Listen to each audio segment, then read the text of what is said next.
Now, one of the most heart-stopping and intense moments in Formula 1 history is the day Fernando Alonso should have died. The 2016 Australian Grand Prix was one that could have possibly been the last race that the two-time world champion could have raced. So what made this a near-death accident? How did Alonso recover from it? And how much damage did he face? The Australian Grand Prix setup. The 2016 Formula 1 season roared into life with the Australian Grand Prix, an epitome of F1 racing held at the Melbourne Grand Prix circuit. This race, marking the start of the F1 calendar, has not only been for the kickoff in the season, but also for setting up the tone and expectations for the months ahead. For Fernando Alonso, the 2016 season became peculiarly right. Following a painful 2015 campaign marred by performance issues and reliability problems, Alonso has become keen to turn the internet webpage and make a fresh start with McLaren. Alonso's return to McLaren for his second stint changed into a mix of anticipation and cautious optimism. McLaren, a crew with storied records and ambitious desires, had persisted a tough preceding 365 days. Their car had not met the high requirements expected from a crew of their caliber, leaving Alonso and his teammate Jenson Button with a widespread project in advance. Despite the team's vast efforts throughout the icy ruin, the enhancements to the automobile's overall performance had been more incremental than revolutionary. As the Australian Grand Prix approached, Alonso's performance in qualifying highlighted the uphill battle McLaren faced. Alonso ended up a complete second and a half behind the pole sitter Lewis Hamilton. While Hamilton's dominant role underscored Mercedes' supremacy, Alonso's qualifying result was a stark reminder of the gap between McLaren and the frontrunners. The qualifying consequences revealed that even as McLaren had made a little progress, they've nonetheless been a widespread distance from being aggressive at the forefront of the grid. The environment, as much as the race on the Melbourne Grand Prix circuit, becomes considered one of cautious optimism. McLaren had managed to make some strides in their improvement, and Alonso and Button had been organised to extract each ounce of performance from their automobiles. The strategy became truthful, capitalised on any possibilities that came their way, and wished for a flipping fortune. The unpredictable nature of Formula 1 meant that anything should manifest, and Alonso was determined to seize any risk to improve his position and doubtlessly flip the season around. Alonso's method was a mix of competitive yet particular driving, reflecting his willpower to overcome the auto's barriers and boost via the sphere. As the race started, the excitement among fanatics and teams changed into palpable, with the roar of the engines and the high-paced action across the Melbourne circuit growing into a thrilling spectacle. Alonso's attention became to navigating via the percent and making the maximum of any opportunities that arose, placing the stage for what might turn out to be one of the most dramatic and harrowing moments in recent Formula 1 records: the crash. As the race started, the exhilaration amongst lovers and teams on the Melbourne Grand Prix circuit changed into palpable. The roar of the engines and the high-paced movement created an electrifying atmosphere that set the stage for intense opposition. Fernando Alonso, starting from a mid-PC role, became determined to make his way up the field. His driving fashion was both aggressive and precise, reflecting his remedy to overcome the automobile's barriers and benefit from treasured positions in a bid to show McLaren's fortunes around. However, the tragedy occurred on the 17th lap. When Alonso tried to pass, he collided with Esteban Gutierrez's Haas, sparking a series of disastrous events. What started as a small crash soon turned into a significant incident. Alonso's McLaren was forcefully launched into the air, rotating out of control before landing back in the gravel trap. The collision was extremely shocking and disturbing, grabbing the interest of all observers, from the audience in the bleachers to viewers worldwide, as the seriousness of the situation was quickly understood. The sight of Alonso's car hovering in the air, spinning end over end, and then crashing down into the gravel became a stark reminder of the inherent risks of Formula 1 racing. The trajectory of the auto, combined with the extreme lateral forces and multiple impacts upon landing, highlighted the sheer violence of the collision.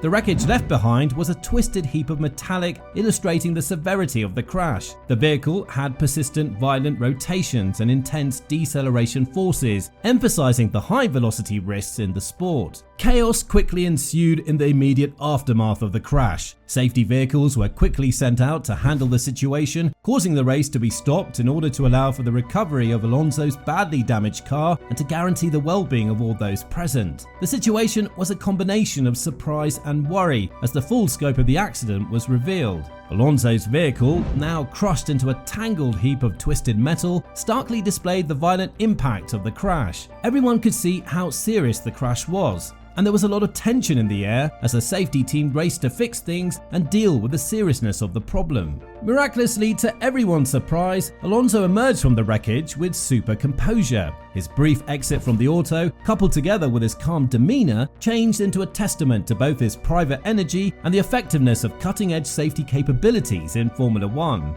Despite the severity of the crash, Alonso's capacity to walk away, noticeably unharmed, highlighted his resilience and the substantial advancements in the safety era. These enhancements had played an essential function in enhancing driver protection and mitigating the risks associated with excessive pace racing. Alonso's escape from any such devastating crash served as a powerful reminder of both the dangers of the sport and the progress made in ensuring driver protection over time.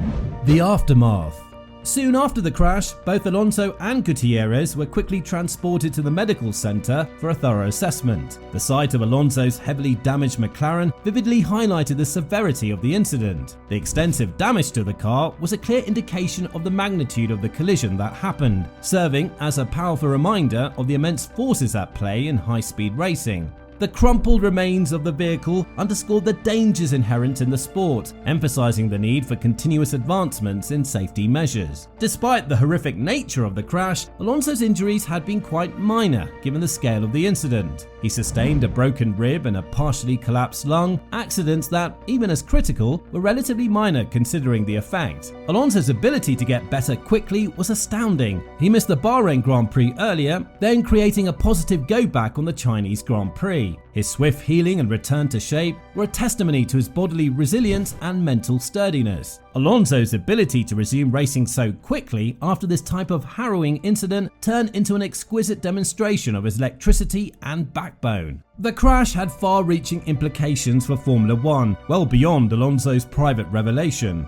It triggered a comprehensive and in-depth review of safety measures within the sport, drawing attention to the urgent need for continuous enhancement of safety technologies and protocols. The severity of the accident served as a major reminder of the dangers involved in the sport and highlighted the importance of improving the safety methods employed. One of the most significant outcomes of this extensive evaluation was the development and mandatory implementation of the Halo device, which became a requirement from 2018 onwards. The Halo device was specifically designed to provide additional protection for the driver's head during collisions, underscoring the sport's unwavering commitment to minimizing risks and improving overall safety. The advent of the Halo tool marked a massive leap forward in the evolution of the protection era in Formula 1. It became an immediate response to the elevated cognizance of driving force protection following Alonso's crash. The Halo tool aimed to address the vulnerabilities highlighted utilizing coincidence and enhance safety for drivers in the event of comparable incidents. The improvement and implementation of the Halo device have been part of a broader effort to decorate protection standards in Formula 1 and save you from accidents, resulting in greater excessive accidents or fatalities.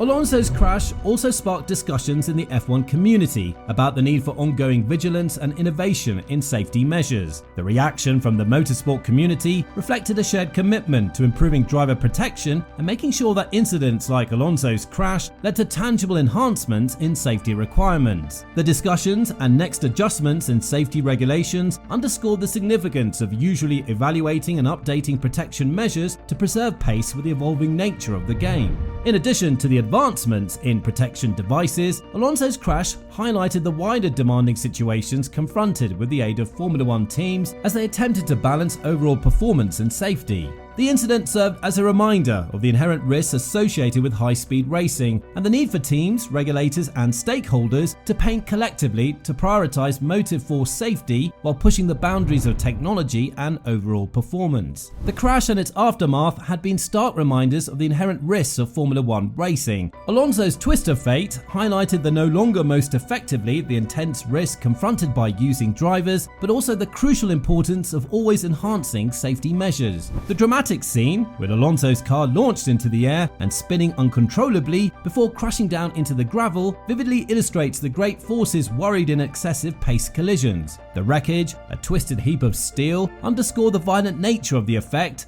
and the extreme situations drivers undergo during racing. Alonso's survival was nothing short of surprising. His swift exit from the wreckage and composed demeanour in the face of such a devastating crash have been a testimony to his private resilience and the effectiveness of cutting-edge protection capabilities. The quick restoration of Alonso from accidents that might have been way more intense, which include a damaged rib and a partially collapsed lung, validated not only his physical energy, but additionally the improvements in protection generation, which have drastically greater driving force protection. So, what do you think of this near-death accident? Let us know in the comments down below, and while you're there, make sure to drop a like and subscribe to our channel to always stay up to date with the F1 news. We'll see you guys next time.